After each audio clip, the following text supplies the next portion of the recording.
We just got another one in the transfer portal. Mass, quickness, and explosion on the defensive line. From the 614 to the 305. Jarquez Carter. Welcome to the U.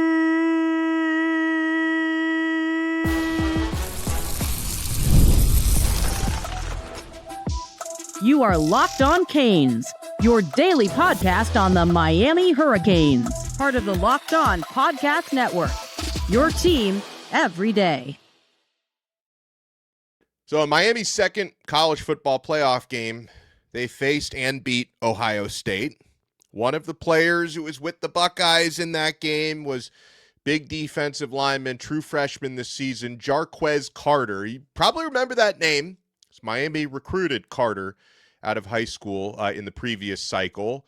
And ultimately, you didn't come in first place for Carter out of high school, but you wind up landing the player anyway. Miami is able to get this transfer portal commitment from Jarquez Carter, and, important to get a big defensive tackle. Miami already lost a young one, Dante Simpson, into the transfer portal. You're going to be losing David Blade to the NFL. This was a position of need, and this is a player that I know Jason Taylor really wanted to work with this young man coming out of high school. Coach Damian Lewis is going to get the opportunity to work with him as well, coaching the interior defensive linemen, and of course JT gets his hands dirty with that unit as well. Is a good get for Miami. We'll talk about the Hurricanes' portal moves so far and what it means to land Jarquez Carter. This episode of Locked On Canes is brought to you by FanDuel. The college football playoff is here, and FanDuel is the best place to get into the action all playoff long. So visit FanDuel.com to get your college football playoff profit boost every game day. I am Alex Donno, University of Miami alumnus, co-host of Locked On ACC, and host of Postgame on the Miami Hurricanes radio network. Transfer portal has kept us busy. Miami's lost a few players into the portal. I mentioned Dante Simpson, some others. Ultimately did not land a quarterback that the Hurricanes were trying to land in Sam Levitt, who chose Lane Kiffin and LSU earlier on today. But this is a nice move. I mentioned Carter is someone that Miami recruited out of high school, out of Newberry High School in Newberry, Florida. He gets to reunite with his former high school teammate, Micah Newton, who Miami landed in the last recruiting cycle. And so, again, this is a player that I know Jason Taylor wanted to work with. And, of course, knew as of this past year, defensive tackles coach Damian Lewis wants to work with. And I trust D-Lou and I trust JT, of course. Miami's got one of the best defensive lines in the country. And I think ultimately Carter makes a really good decision, right? You want to get developed. You want to come get developed by Jason Taylor and D-Lou. So better late than never with Jarquez Carter. Didn't get a whole lot of game action for Ohio State, which means he was able to preserve his red shirt. Understanding is he's got 4 years of eligibility remaining. I'm not sure how many games he appeared in, but he totaled one tackle this season for the Buckeyes. So it's about the future for Carter and what he's going to bring in the future. 6'2", 290 pounds, very talented former multi-sport athlete, was a football player and a basketball player in high school.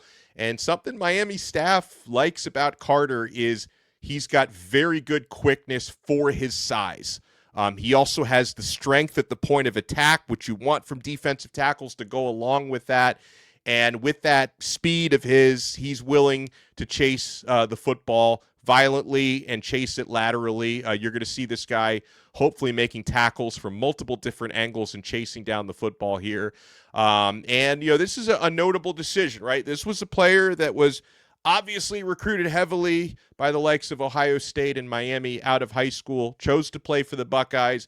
And since Carter hit the transfer portal, Miami's primary competition were the Texas A&M Aggies, another team that, Miami beat in this playoff cycle. So the Hurricanes win this second recruitment over Texas A&M, and Carter is able to come back to his home state, reunite with one of his former high school teammates, and hopefully add a stud to this Miami Hurricanes defensive line. Jarquez Carter is a former 4-star recruit coming out of high school at Newberry. So a really good addition for Miami because, again, the Hurricanes have had, strong defensive tackle play this year. Not like maybe as deep at that position as we would like, especially with Dante Simpson, leaving. He transferred to Mizzou. So he's going to be able to join a unit with, another ascending young player, Justin Scott, who's having a tremendous second year at Miami, of course. And I think this is a good move for the Miami Hurricanes, adding Jarquez Carter. We'll talk about what Miami has done already to this point. And, we did an episode earlier today on, Sam Levitt not picking Miami. We want to talk about what Miami is possibly going to do at the quarterback position. You want to keep it locked right here. We're only getting started on this brand new episode of Locked On Canes. And folks, we're only getting started with FanDuel. The college football playoff has us all excited. Miami is in the championship game, and FanDuel is giving all customers even more ways to get in on the action every single game day of these playoffs. Right now, for this upcoming college football playoff final, FanDuel users get a profit boost waiting for them in the app. Here's what I love about it. You get to use the profit boost on the bets you already feel good about. If you're a Miami guy, you want to take a shot on the underdog with Miami as 7.5-point dogs. You feel that upset coming. Or you want to ride with the favorite. You think Indiana's going to control the matchup, or you can build a parlay around the players and the moments you think decide the game. You think another Carson Beck game-winning drive. You think Mark Fletcher or Malachi Toney's going to have a big day. You can get all of that on FanDuel. You apply the profit boost and go after even bigger winnings. And when you win, FanDuel pays out instantly, which is perfect for playoff football. FanDuel is the best place to get in on the action all playoff long, so visit FanDuel.com to get your college football playoff profit boost every game day. Folks, we're also proudly brought to you by Wayfair. The new year is here. It's the perfect time to reset your routine, refresh your space. If you've been spending more time at home, you might as well love how it looks and feels. That's why you should turn to Wayfair. It's a one-stop shop for getting your home back on track. From bedding and mattresses to storage solutions for every room, Wayfair makes it easy to start the year fresh. Wayfair has everything you need for a full home refresh all in one place. Whether you're updating your living room, organizing your space, or upgrading your work from home setup, Wayfair's huge selection makes it easy to find exactly what works for your style and budget. Folks, I love that I can find pieces that match my style and, more importantly, my wife's style without spending a fortune. It's honestly made getting back into a routine this new year feel a lot more manageable. Get organized, refreshed, and back on track this new year for way less. Head to wayfair.com right now and shop all things home. That's WAYFAIR.com. Wayfair, every style, every home. Thank you for making Locked On Canes your first listen. By the way, if you're an everydayer, you want to join the Everydayer Club All Access tier. Click the link in the show notes below or go to lockedoncanes.supercast.com. You get exclusive episodes of the Canes Colada. You get a newsletter. You get one-on-one texting access with me, breaking news, all sorts of good stuff. lockedoncanes.supercast.com. So with Jarquez Carter, you mentioned, of course, Miami recruited him out of high school, so he was familiar. He's got a former high school teammate on the team. It's also worth noting that Carter did visit Miami this past weekend, and that was, I think, a late addition to the visitors list. So that was like not someone who was initially reported, but he found his way into town, and ultimately Miami was able to convince him that South Florida and the University of Miami is where he wants to continue his football career, his academic career, continue his life. And I'd like to think the young man made an excellent choice. So welcome to the U, Jarquez Carter. So in terms of what Miami has added so far in the transfer portal, Carter joins a couple of wide receivers. Cam Vaughn, formerly of West Virginia, former South Carolina receiver Vandrevious Jacobs, former Boston College defensive back Omar Thornton. And as far as who could be next, someone who's received multiple crystal ball predictions to land at Miami. Miami obviously wants to kind of solidify and put the finishing touches on the offensive line for next year because, you're losing important players like CeCe Maui-Noah. It's going to be a first-round draft pick. Inez Cooper is going to be off to the NFL, your right tackle and your right guard. And As much as I want to keep Markel Bell, your left tackle for next year, because he can get another year of eligibility because he started his career at JUCO. Unfortunately for us, Markel has done nothing but raise his stock throughout the playoffs. So, I don't ultimately know what decision Bell is going to make, but I would not fault Big Bell if he were to decide to go pro. Selfishly, I'd like to keep him here for another year, but you're gonna want to kind of solidify your offensive line rotation, and Josiah Thompson, who's a transfer portal offensive tackle and a really good one out of South Carolina. So he's already seen one of his teammates, the wide receiver, Vandrevious Jacobs, come to Miami. We could get another South Carolina player, and I could see, Josiah Thompson, who's been predicted to land at Miami. He's visited the U this past weekend. He could obviously compete to be a possible starter at left tackle or an important depth piece, because I could see a scenario where Matt McCoy becomes your starting left tackle next year, and Samson Okunlola could be your starting left guard next year, and then obviously we'd like to think Jackson Cantwell, the true freshman 5-star, has a pretty good chance to be your starting right tackle. But a guy like Josiah Thompson can compete for a starting spot, or we know Alex Mirabal likes to rotate his offensive linemen. So he would either be a potential starter here, I think, or an important offensive line rotational player, because they're, even the guys who don't necessarily start, like Samson Okunlola, gets a lot of important reps and has had a really, really good year. So it's important to solidify that offensive line for next year. So Josiah Thompson could be the next one. And then, the question on everybody's mind is what happens at the quarterback position now? Sam Levitt, it was between LSU, Tennessee, and Miami for the former Arizona State quarterback, and he committed to LSU today. LSU had already landed a quarterback commitment, the Elon quarterback, who's probably going to be their backup. They probably made the Trinidad Chambliss pitch to him. That's probably the pitch that Lane Kiffin uses. Like, hey, yeah, we had a guy named Trinidad Chambliss who was our backup last year, and he ended up, breaking out and all that. And Sam Levitt, who is now going to be penciled in as LSU starter. There's not a whole lot left when it comes to quality quarterbacks who are currently in the transfer portal. Another one who had visited LSU, and people are actually saying, so they had Hussein Longstreet from USC. He was a former 5-star recruit. He was a freshman this year. I mean, tremendous talent. He also visited LSU. And now that LSU's landed 2 quarterbacks, there's still some folks out there saying that they're still going after Longstreet. It's how many quarterbacks can you land in one transfer cycle? But I just wonder, with Longstreet, seeing 2 quarterbacks commit to LSU, I wonder if Miami kicks the tires on him. I don't have it confirmed if they will or if they won't. I guess the tricky thing about Longstreet is that I think he's got all 4 years of eligibility. So it's I know Miami was going after vets, right? Like Brendan Sorsby, 1 year of eligibility left. Levitt, 1 year left. If you go after somebody with 3 or 4 years left, then you're really tempting the chemistry of your current room to bring in an unproven guy. Now, unproven, Longstreet, again, it's former 5-star out of high school, uber talented. This guy can make every throw. Could be a future stud. So the juice might be worth the squeeze there.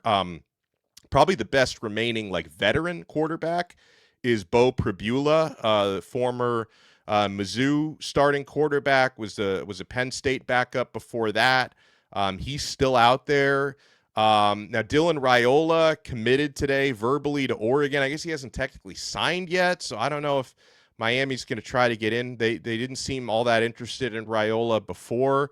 I know that apparently Tennessee, even though Levitt committed to LSU today, Tennessee was reportedly still making offers to Levitt, but it seems like he is going to follow through on the LSU commitment. And then, the big mystery, and I talked about it on our afternoon episode today when we were reacting to the Levitt news, there's still some noise out there of Ty Simpson, the Alabama quarterback, who has verbally declared for the NFL draft that his people, his agent, they're still taking calls with offers from colleges, that a bunch of, according to a report, a bunch of SEC programs that offered him $4 million plus, and then like an unnamed non-SEC program reportedly offered him $6.5 million. A lot of people are speculating Miami might be the ones who offered him $6.5 million. From what I gather, that number may not necessarily be real, the 6.5. I don't know exactly where the reporter got that number from. But I would not doubt if Miami, has been calling Ty Simpson's phone or calling the phone of his people, to try to convince him to get into the transfer portal. And, last couple of years, Carson Beck had declared for the NFL draft. He ultimately ends up at Miami for his final season. Cam Ward had declared for the NFL draft, ended up at Miami, and turned himself into a number 1 overall pick. Could Ty Simpson make a similar move? And again, I have my doubts because allegedly, and NFL people have confirmed this with me, people think Simpson's going to be a first-round draft pick right now. So how much higher do you think? Does he think he can bring up his stock? If he's already a first-rounder today, does he think he can bring his stock even higher?